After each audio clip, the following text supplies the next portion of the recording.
வணக்கங்க. வணக்கம். இப்போது நீங்கள் உங்கள் பையனுக்கு கல்யாணம் பண்ணி வைக்கிறீங்க. கல்யாணம் பண்ணி வைக்கும்போது, நீங்கள் கல்யாணம் பண்ணுறதுக்கு அந்த பையனுக்கு பண்ணும்போது, பையன் வந்து மோசமான பையன்.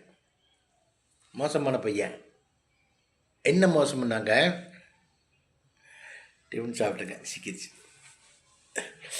என்ன மோசம்னா, கல்யாணத்துக்கு முன்னாடி பல பெண்கள்கிட்ட பழக்க வழக்கம் வச்சுட்ருக்கிற பையன்.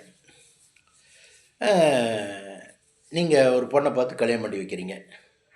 என்னங்க, ஒரு பொண்ணை பார்த்து கல்யாணம் பண்ணி வைக்கிறீங்க. அந்த பழக்க வழக்கத்தினுடைய பையனுக்கு நல்ல மனைவி வாய்க்காது. என்னங்க, நல்ல மனைவி வாய்க்காதுங்க. கன்றாவியான மனைவி தான், அதே மாதிரி மனைவி தான் கிடைக்கும். இதுதாங்க இறைவனுடைய தீர்ப்பு. அப்படி ஒரு மனைவி தான் உங்களுக்கு வாய்க்கும். அந்த வாழ்க்கை வந்து ரெண்டு பேரும் ஈக்குவலான ஆளாகியாச்சு. ஈக்குவலான ஆளாகும்போதுங்க வாழ்க்கை வந்து நரகமாயிருங்க.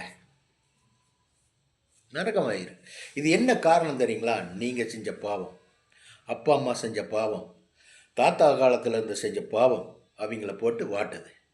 சரிங்களா? அந்த பிள்ளையோடைய பேரண்ட்ஸு அவங்க பண்ண பாவம் பண்ண என்ன விளையாட்டுன்னு நினச்சிட்டு இருக்கிறீங்களா? ஒருத்தனுடைய உழைப்பில்லாத காசுகள் ஆட்டை போடுறது, ஒருத்தனுடைய வீட்டை பிடுங்கிறது, ஒருத்தனுடைய காட்டை பிடுங்கிறது, ஒருத்தனுடைய இதெல்லாம் சொத்தை பிடுங்கிறது, பொய் பேசுறது, பித்தலாட்டம் பேசுறது, இதெல்லாம் தான் சார் பாவம். இதெல்லாம் தான் பாவம். உழைப்பில்லாத காசு, உழைப்பில்லாத எதுவுமே நம்ம அனுபவிச்சா அத்தனை பாய்சனாக மாறிடுங்க. அவ்வளோ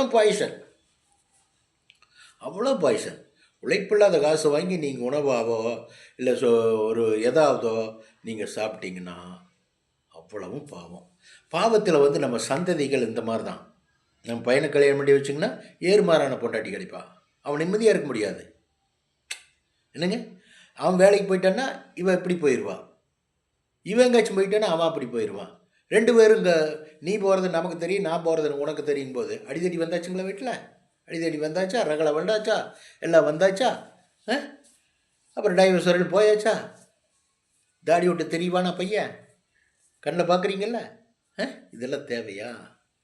இதெல்லாம் திருத்தணுன்னா, நீங்கள் பண்ண பாவத்தெல்லாம் தீர்க்கணுன்னா என்ன, இனிமேல் இந்த மாதிரி பாவங்கள்லாம் பண்ண இந்த மாதிரியெல்லாம் நடக்குன்னு நான் சொல்ல வரேன்.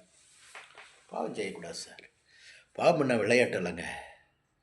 என்னங்க, 8 மணி நேரம் உழைக்கிறதுக்கு வேலை கொடுக்குறார் கடவுள். ஏதோ ஒரு வேலை கொடுக்குறாரு. 8 மணி நேரம், இப்போ 10-12 மணி நேரம் தூங்குறதுக்கு இடம் கொடுக்குறார். நல்லா போய் 8 மணி நேரம் வேலையை பார்த்துட்டு 12 மணி நேரம் தூங்கி எந்திரிச்சு ரிலாக்ஸ் பண்ணி கொண்டுற உடம்ப, பாடியை ரிலாக்ஸ் பண்ணிவிட்டு அடுத்த நாள் குளிச்சுட்டு வேலைக்கு போ அப்படின்னு இறைவன் இரவும் பகலும் அதுக்காகத்தான் ஒன்று பண்ணியிருக்காரு.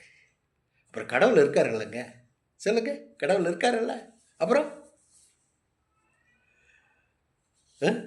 கரெக்டாக இருக்கணுங்க. கரெக்டாக இருந்தேன்னா இறைவன் வந்து கைவிடவே மாட்டாருங்க. ஏன்னு கேட்டால் நம்மளை அவர் தாங்க உலகத்துக்கு அனுப்புனது. அப்புறம் எப்படி இங்கே ஒரு நம்மளை கண்டுக்காமல் இருப்பார்? சொல்லுங்க பார்க்கலாம். வச்சுட்டுங்களா? கரெக்டாக இருக்கணுங்க.